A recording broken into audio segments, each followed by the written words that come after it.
Capítulo 3. El juicio investigador y la justificación por la fe. Aunque yo no soy un teólogo profesional, he dedicado bastante tiempo a reflexionar acerca de temas teológicos a lo largo de los años. Y hay un principio que me ha sido muy útil al considerar controversias doctrinales y teológicas. Es el siguiente: ninguna propuesta teológica puede ser cierta si contradice una enseñanza bíblica importante. Por lo tanto, si mi punto de vista acerca de un tema en particular genera conflictos con una enseñanza bíblica importante, entonces debo rechazar ese punto de vista o modificarlo para que esté en armonía con esa enseñanza. Un ejemplo de esto es la creencia popular en cuanto al infierno como un tormento eterno. Mi objeción primaria a esta doctrina es que se encuentra en conflicto absoluto con la enseñanza bíblica acerca de un Dios de amor, misericordia y justicia.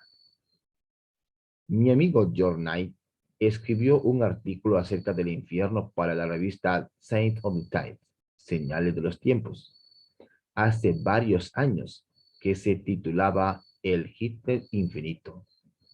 Eso es precisamente lo que sería Dios si permitiera que los pecadores sufrieran en el infierno a lo largo de las edades sin fin de la eternidad. Hitler, al menos, permitía que sus víctimas encontraran paz en la muerte, pero el Dios de tormento eterno no descansa. Ni siquiera permite que sus víctimas mueran.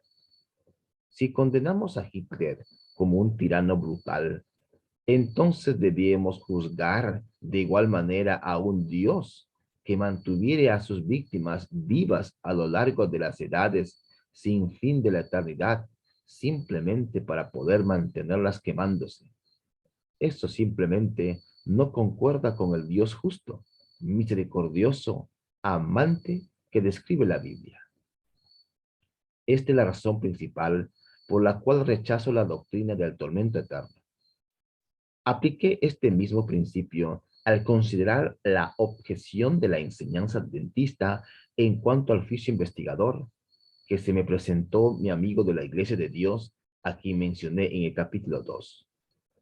La justificación por la fe, que provee a los cristianos la seguridad de la aceptación por parte de Cristo, ahora es una de esas enseñanzas fundamentales de la Escritura, con la cual toda la enseñanza debe ser juzgada.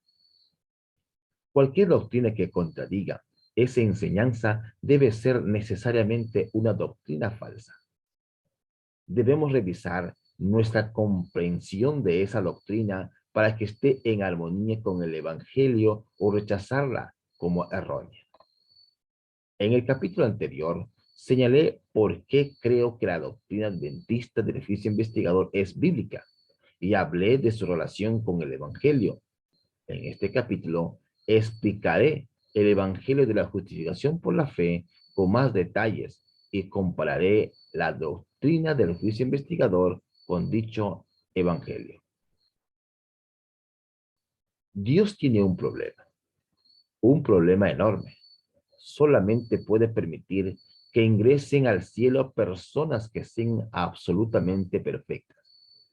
Si hay una sola falla en nuestra vida, quedamos fuera. El problema es que, aunque Dios nos ame y quiera que estemos en su reino, cada uno de nosotros es imperfecto, lo cual nos descalifica para poder ingresar. Afortunadamente, Dios tiene una solución para este problema. Leemos acerca de ella en Romanos 3, 20 al 24, que he transcrito a continuación de la Nueva Versión Internacional. Por tanto, nadie será justificado en presencia de Dios por hacer las obras que exige la ley. Más bien, mediante la ley cobramos conciencia del pecado. Pero ahora, sin la mediación de la ley, se ha manifestado la justicia de Dios, de la que dan testimonio la ley y los profetas. Esta justicia de Dios llega mediante la fe en Jesucristo a todos los que creen. De hecho, no hay distinción, pues todos han pecado y están privados de la gloria de Dios. Pero por su gracia son justificados gratuitamente mediante la redención que Cristo Jesús efectuó.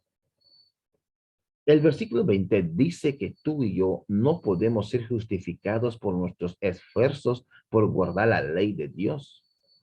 Afortunadamente, el versículo 21 provee la solución al problema, pero ahora se ha manifestado la justicia de Dios. Pablo declaró en el versículo 20 que ningún esfuerzo por guardar la ley de nuestra parte nos calificará para ser aceptados por Dios, dado que no tenemos justificación propia para ofrecer a Dios. Él nos provee su propia justicia. Eso es lo que significan las palabras la justicia de Dios. Es una justicia de Él para nosotros. Ver también Filipenses 3, 8, 9. Dios, por supuesto, es perfecto. Su justicia también es perfecta. Por lo tanto, cuando Él nos da su justicia, nosotros también somos perfectos. No por nosotros mismos, sino porque su justicia ahora es contada como nuestra. Dios pide solamente una cosa a cambio de su justicia: fe en Jesús. El versículo 22 dice: esta justicia de Dios llega mediante la fe en Jesucristo a todos los que creen. Una vez que tú y yo colocamos nuestra fe en Jesús como nuestro Salvador, la justicia de Dios es nuestra. En ese momento quedamos justificados, perfectos a su vista. Todavía tenemos muchos errores, pero Dios nos cuenta cómo perfectamente justos gracias a la justicia que Él nos ha dado. Ellen de White lo afirma claramente. Su vida fue sin pecado, murió por nosotros y ahora ofrece quitarnos nuestros pecados y vestirnos de su justicia. Si te entregas a Él y lo aceptas como tu Salvador, por pecaminoso que haya sido tu vida, serás contado entre los justos por consideración a Él.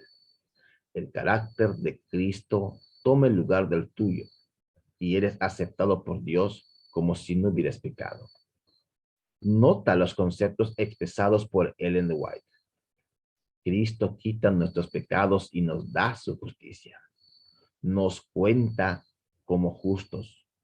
El carácter de Jesús es colocado en lugar del Maestro. Dios no acepta como si nunca hubiésemos pecado. Ser aceptados por Dios como si nunca hubiéramos pecado, pecado es ser aceptados por Él como perfectos. En ese momento nosotros, pecadores imperfectos, obtenemos la calificación de perfección absoluta que necesitamos para entrar en el reino. Su perfección no es nuestra en el sentido de que la obtuvimos nosotros mismos, es nuestra como un regalo de parte de Dios. Y dado que todo regalo pertenece verdaderamente a la persona que la recibe, cuando Dios nos da su justicia, es verdaderamente nuestra. El versículo 23 y las primeras 6 palabras del versículo 24 expresan una verdad profunda acerca de la justificación por la fe. Esto es lo que dicen: todos han pecado y están privados de la gloria de Dios, pero por su gracia son justificados. Pablo hizo 2 aseveraciones en el versículo 23. Son paralelas, pero cada uno tiene un tiempo verbal diferente. Todos han pecado, todos están privados de la gloria de Dios. Todos han pecado, tiempo pasado. Están privados de la gloria de Dios, tiempo presente. El tiempo presente en el griego es un presente continuo. Expresa una acción que es continua. A fin de traducir la frase en tiempo presente en español, para que refleje esta cualidad de presente continuo, tendríamos que decir que todos continuamos estando privados de la gloria de Dios. Nota lo que viene a continuación. Pero por su gracia son justificados. Es importante comprender que la justificación va con cada una de las declaraciones del versículo 23. Todos han pecado en el pasado, pero son justificados. Todos continúan pecando en el presente, pero son justificados. De esta manera, la justificación de Dios cubre tanto nuestros pecados del pasado como aquellos que cometemos en el presente continuo. A algunas personas les cuesta concebir la idea de que Dios nos justifica a pesar de los pecados que cometemos en el presente. Sin embargo, esto nos da una perspectiva excelente de la naturaleza de la justificación por la fe. La experiencia de la justificación por la fe nos coloca en una relación permanente con Jesús que es similar a los estados legales del matrimonio y la adopción. Mientras que los esposos y las esposas pueden romper la relación matrimonial, su certificado de matrimonio no es anulado cada vez que uno de ellos hace algo que desagrade al otro, ni tampoco los niños que han sido adoptados legalmente se vuelven legalmente desadoptados cada vez que desobedecen a los padres. De manera similar, aunque podemos romper nuestra relación con Jesús, esto no sucede cada vez que pecamos. A pesar de nuestros pecados continuos, todavía estamos casados con Cristo. Seguimos siendo hijos adoptados en su familia. Deberemos confesar nuestros pecados y buscar su perdón, por supuesto. Pero incluso, mientras tanto, seguimos siendo su esposa, sus hijos. El Evangelio significa que Jesús nos toma de la mano y camina al lado nuestro en nuestro transitar cristiano. Y no nos suelta de la mano cada vez que resbalamos y caemos. Al contrario, se inclina, nos levanta y sigue caminando a nuestro lado, ayudándonos a resistir esa tentación la próxima vez que venga. Esta es la revelación que recibió Elena de White acerca del Evangelio. Ella afirmó: cuando está en el corazón el deseo de obedecer a Dios, cuando se hacen esfuerzos con ese fin, Jesús acepta esa disposición y ese esfuerzo como el mejor servicio del hombre y suple la deficiencia con sus propios méritos divinos. Poniéndola en la mejor cantidad de palabras posible, ella también dijo: cuando hacemos lo mejor que podemos, Él llega a ser nuestra justicia. Estas declaraciones nos dicen que Dios nos pide que seamos leales, que nos comprometamos a obedecerle y tratemos de hacerlo, pero la lealtad no significa obediencia perfecta, significa que queremos obedecer y que estamos haciendo todo lo que podamos para obedecerlo. Y cuando no obedecemos, nos damos cuenta de nuestro error.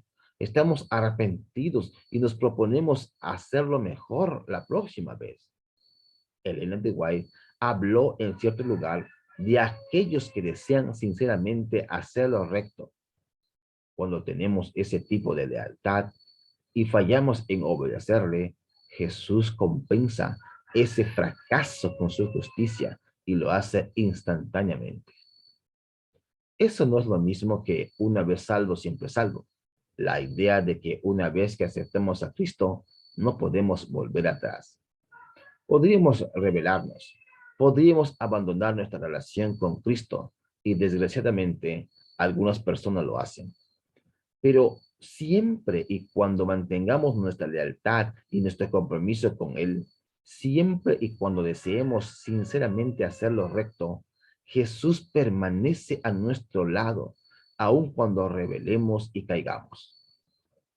En Romanos 5:1, Pablo declaró: justificaos pues por la fe, tenemos paz para con Dios por medio de nuestro Señor Jesucristo. He hallado que estas palabras son muy ciertas. Hay una gran paz mental al saber que Dios me acepta en el lugar donde estoy y no demanda que sea algo que no soy. Hay una tremenda paz mental en saber que no debo tener temor a Dios cuando me equivoco. Puedo levantarme, pedirle perdón y descansar en el conocimiento de que Él permanece a mi lado para ayudarme a crecer espiritualmente. Jesús no me abandona cuando resbalo y caigo. Él está absolutamente comprometido con mi crecimiento espiritual. Camina a mi lado todo el día, todos los días, y cuando peco, me ayuda a vencer la próxima vez. También hay paz mental en saber que si esta noche yo muriera, mi lugar en el reino eterno de Dios está asegurado. Esto es el Evangelio y todo tiene que ver con el juicio. Mencioné en el capítulo anterior el temor que muchos adventistas han tenido a lo largo de los años en cuanto a estar de pie delante de Dios en el juicio investigador. Dado que su nombre podría aparecer en el juicio en cualquier momento, deben estar seguros de que están viviendo rectamente a cada instante. Esto ha mantenido a muchos adventistas en un estado continuo de ansiedad. Sin embargo, esta visión es una negación total a la justificación por la fe, la cual nos asegura que a lo largo de nuestra vida, Dios nos da la justicia que nos hace aceptables delante de Él.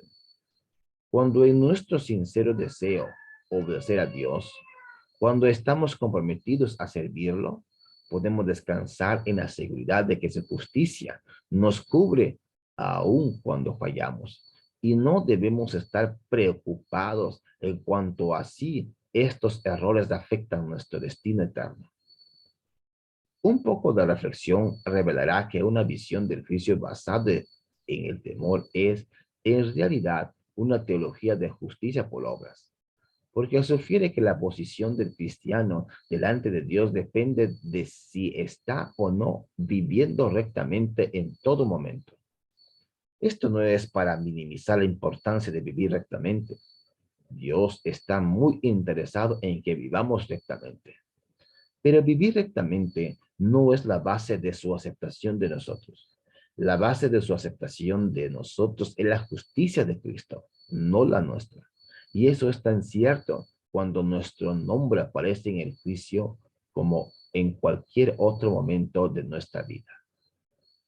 Los adventistas en años más recientes han llegado a descubrir esto, y el resultado ha sido una comprensión del juicio muy orientada hacia la gracia. Esto se vuelve evidente en nuestra creencia fundamental acerca del juicio.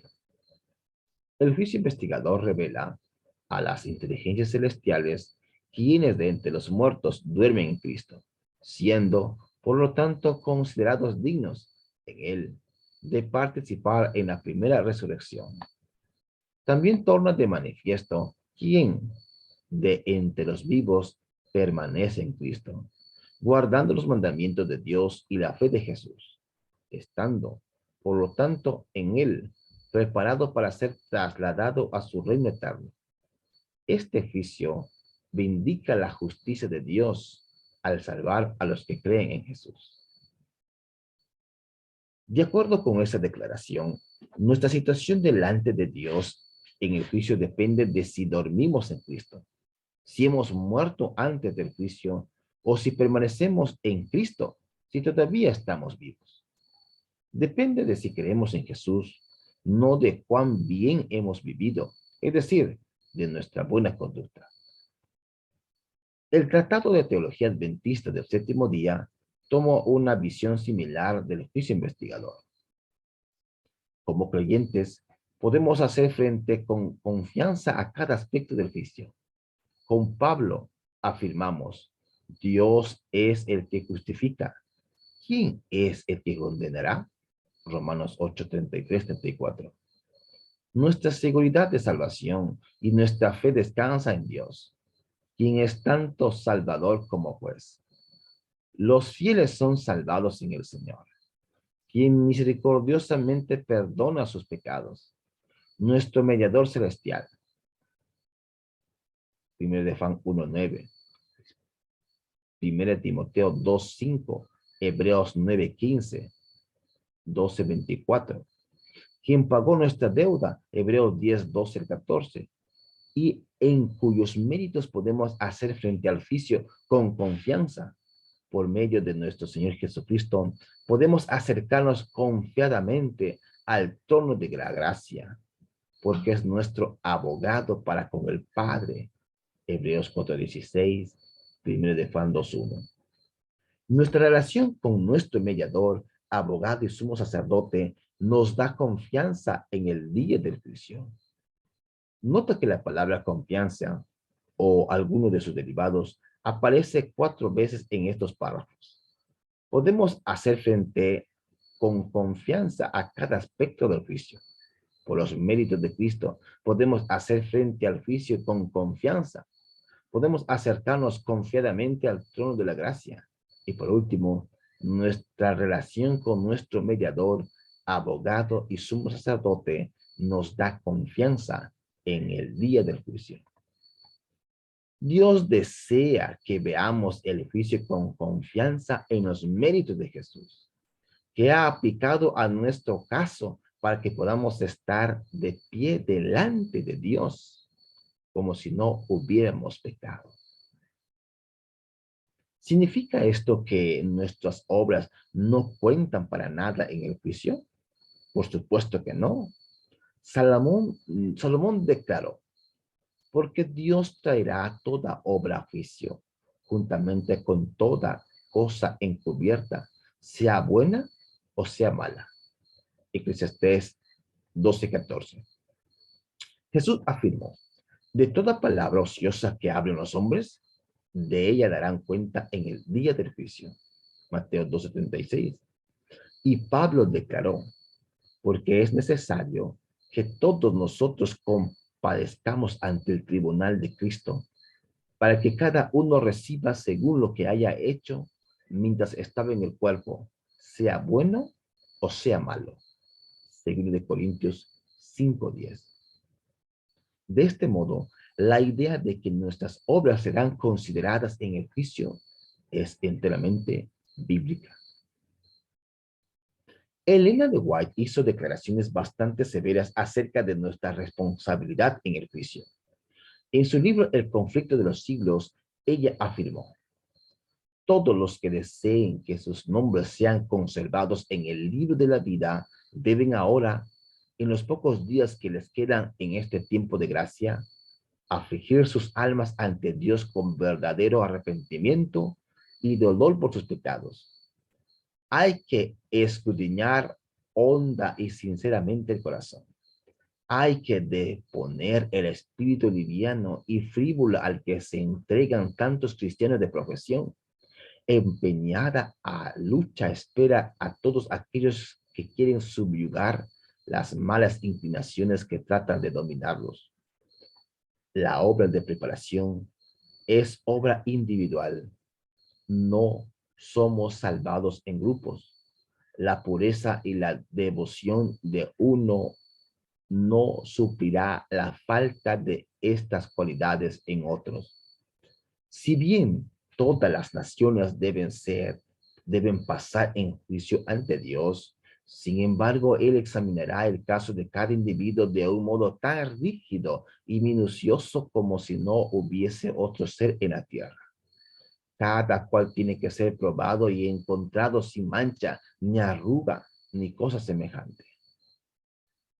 Declaraciones como estas pueden fácilmente parecer atemorizadoras, en especial para los cristianos inmaduros. Deseo señalar, sin embargo, que no son más atemorizadoras que algunas declaraciones bastante severas de la Biblia. Mencioné hace un momento las palabras de Salomón, de Jesús y de Pablo. El autor de Hebreos también ha escrito: porque si pecáramos voluntariamente después de haber recibido el conocimiento de la verdad, ya no queda más sacrificio por los pecados, sino una horrenda expectación de juicio y de hervor de fuego que ha de devorar a los adversarios. Horrenda cosa es caer en manos del Dios vivo. Hebreos 10, 26, 27 y 31. Es esencial, al evaluar declaraciones tales como estas, tanto de las escrituras como de los escritos de Elena de White, que las comprendamos a la luz del Evangelio de la justificación por la fe. En el juicio, la posición de aquellos que sean salvos siempre estará basada en que estén cubiertos con la justicia de Cristo, nunca sobre su propio éxito de obedecer las leyes de Dios.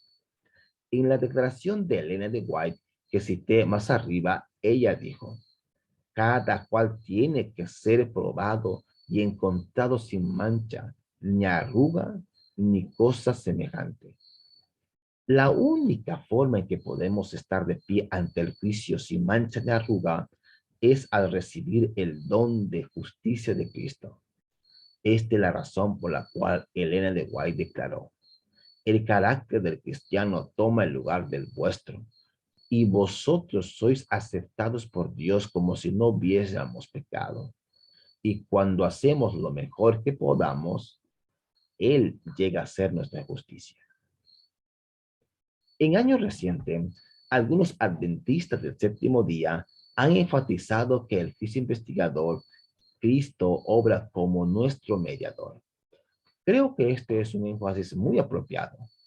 En el capítulo que dedica al juicio investigador en el libro El conflicto de los siglos, Elena de White pinta un cuadro verbal de Satanás de pie delante de Dios en el juicio, acusando al pueblo de Dios de no ser digno de su favor.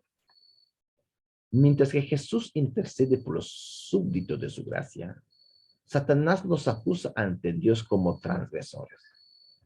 El gran seductor procuró arrastrarlos al escepticismo, hacerles perder la confianza en Dios, separarse de su amor y transgredir su ley.